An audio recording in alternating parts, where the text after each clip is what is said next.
à la lumière des propos que j'ai pu tenir, d'ailleurs, pas plus tard encore qu'hier, et du rôle que joue aujourd'hui le Rwanda dans le conflit à l'est du Congo, je vais m'autoriser à questionner l'administration fédérale de la coopération au développement pour voir s'il n'apparaît pas aussi opportun d'utiliser le levier qui est celui de notre coopération avec le pays pour pouvoir envisager à tout le moins la suspension des aides ou peut-être des démarches qui seraient susceptibles de matérialiser l'indignation que j'ai pu partager hier au nom du gouvernement belge. Et du reste, vous aurez noté que dans l'accord de gouvernement, nous sommes extrêmement directs et explicites sur la responsabilité du Rwanda, que l'on exhorte à veiller de manière directe ou indirecte, en utilisant en sous-main le M23, à se retirer de l'est du Congo. On peut craindre effectivement que Goma ne soit pas la destination finale. Et du reste, le cessez-le-feu dont le M23 s'était prévalu il y a peu a très rapidement volé en éclats, puisque au moment même où je terminais la conférence de presse hier avec la ministre des Affaires étrangères de la République démocratique du Congo, nous étions informés de nouvelles reprises de combat à l'initiative du M23.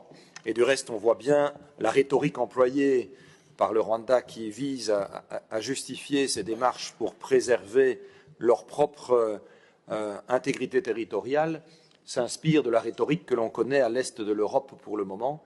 Il faut donc qu'on soit à cet égard d'une extrême vigilance et qu'on soit également très ferme.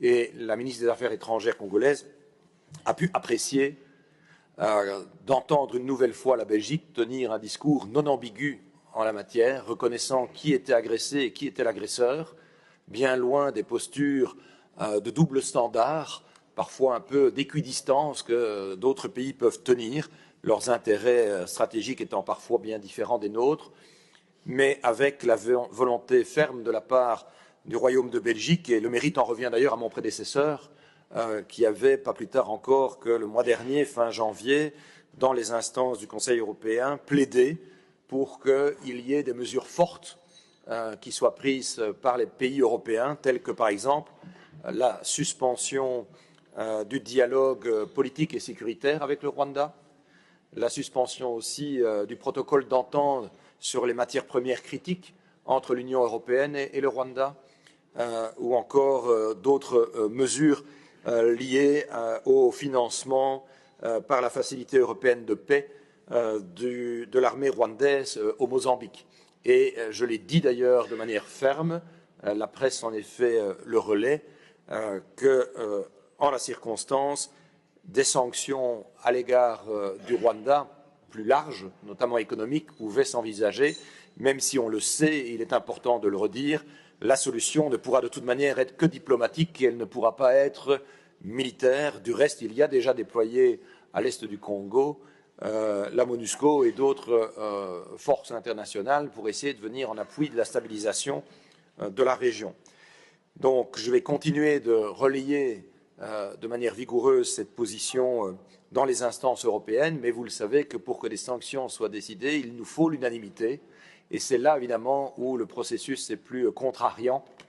Mais je pense avoir été très clair hier et l'être encore aujourd'hui quant à l'attitude réellement inacceptable du comportement du Rwanda et de ces milices aidées qui portent un préjudice grave à la souveraineté de la République démocratique du Congo et son intégrité territoriale. Et nous restons donc l'un des principaux partenaires de soutien de la RDC, qui n'est pas exempt non plus de devoir faire des efforts et peut-être de ne pas, y compris à l'est du Congo, s'appuyer sur une série de milices.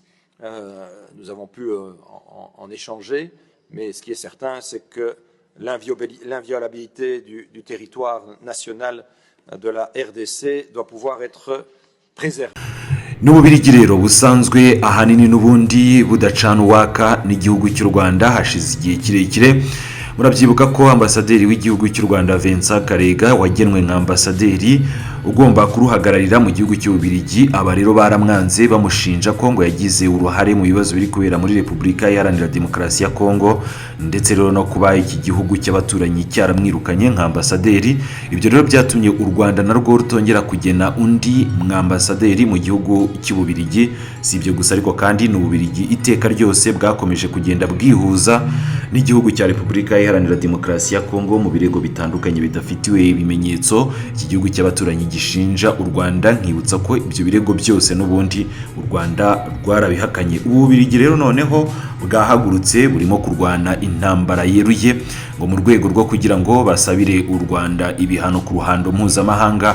Bahereye rero mu muryango w'ubumwe bw'Uburayi, aho rero barimo gusaba ibihano birimo nko guhagarika amasezerano u Rwanda rufitanye n'Ububiligi ajyanye n'ibijyanye n'amabuye y'agaciro ndetse n'andi atandukanye. Watangiye ukurikira agace gato k'amashusho, reka rero natwe tugakomozeho tukugezaho iyi nkuru. Nkibutsa ko warebaho hasi handitse subscribe, tukajya dukomeza kubana 5/5.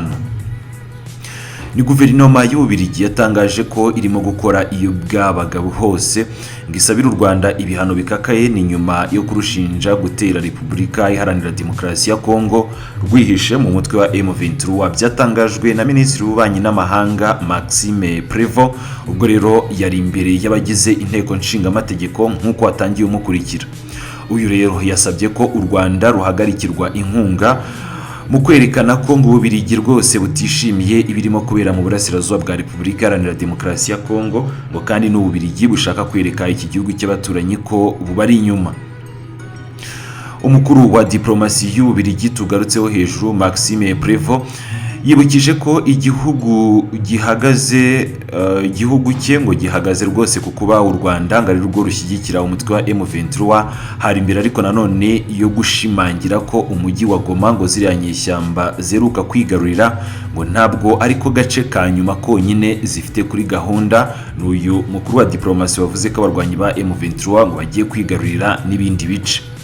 Maxime Prévost kandi yashimangiye ko Ububiligi bukomeje gukora iyo bwabaga ku rwego rw'umuryango mpuzamahanga kugira ngo rero u Rwanda rufatirwe ingamba zikakaye, ngo zirimo rero nko guhagarikirwa ibiganiro bya politiki n'ibya gisirikare u Rwanda rufitanye n'ubumwe bw'Uburayi. Si ibyo gusa ahubwo Ububiligi ngo buri gukora iyo bwabaga u Rwanda ruhagarikirwe amasezerano yerekeranye n'amabuye y'agaciro rufitanye n'umuryango w'ubumwe bw'Uburayi EU. Ububiligi nkibutsa ko bukomeje gutakamba busabira u Rwanda ibihano, ni mu gihe n'ubundi umubano w'ibihugu byombi utifashe neza kandi hashize igihe kirekire.